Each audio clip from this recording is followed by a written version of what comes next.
It's me in beautiful downtown Owen Sound. Talking a little bit more about the issue of poverty. One of the things about poverty is that the poor are stigmatized in a capitalist democracy society.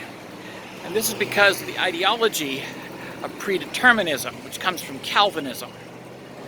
And predeterminism teaches that God rewards the good by making them rich and punishes the evil by making them born poor. Kind of a scary ideology when you think about it, don't you think?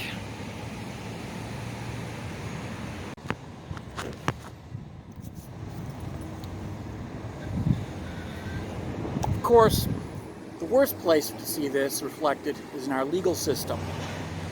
In our legal system, a rich person, no matter how heinous their crime, can simply buy themselves a lawyer out of their own pocket change. And they can hire a personal lawyer if they haven't already got one on permanent retainer, who will represent them specifically, and who will speak for them, and who will hold press conferences for them, and so on and so forth. While the poor are forced to rely upon a court-appointed defense lawyer because they cannot afford to hire a private lawyer. And if they're very lucky, that court-appointed defense lawyer might care enough to actually get their name right. But usually, they don't. They just want to process you as quickly as possible, get you rubber stamped as, yep, this one was represented. They want to speed up the convict and sentence process. Why is our legal system this way? Because of the prior assumption that if you're poor, you're guilty. And if you're rich, either you're innocent, or if you're guilty, there must have been some extenuating circumstance. Oh, you poor rich person, how can we help you? But when you're poor, you're guilty. And you're guilty because you're scum. And you're scum because you're poor and you're dirty and you're worthless. And you deserve to be punished far more than they're going to punish you. And that's the way our legal system works. So much for fair trials, eh, folks? Yeah.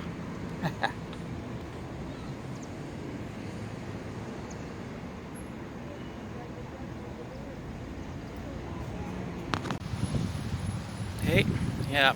And it's not just our legal system, it's the employment system as well. When you're poor and you go looking for a job, you are immediately judged to be unstable and untrustworthy, which means that employers are going to be very hesitant to hire you. Yeah. This means that the poor are already stigmatized to the point where just getting a job requires overcoming enormous bigotry and prejudice, which honestly is undeserved. But because we live in a capitalist democracy, the doctrines of capitalist democracy are considered to be far more important than the visible evidence of poor people trying to improve their lives. Of course, in the end, many poor people just give up. They just give up. And why not? Why not give up? After all, there's no point in trying. When you're poor, you're going to get shit on to begin with anyway. And people figure this out very quickly. People learn. People come to realize that no, they're not going to be treated fairly. They're not going to be treated decently.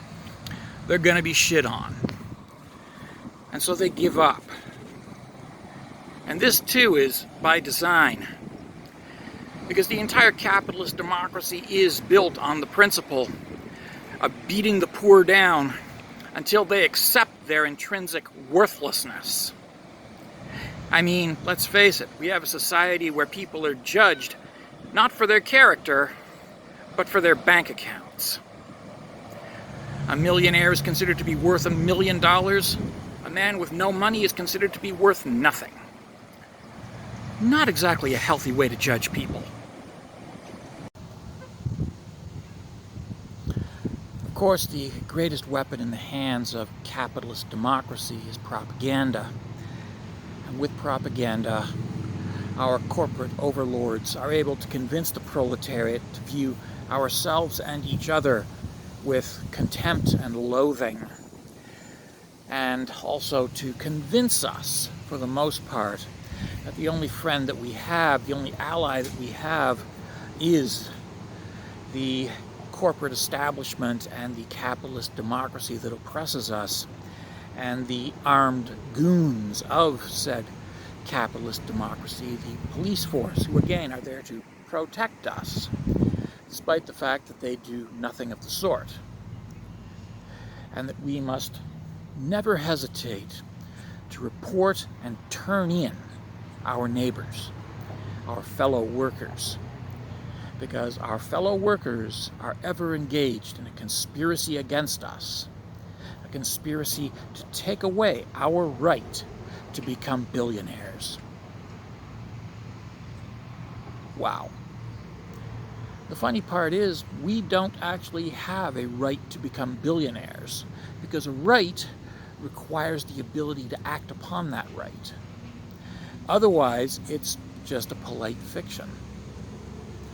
Our right as workers to become billionaires and owners is a polite fiction that is maintained in order to keep us on the side of our enemies.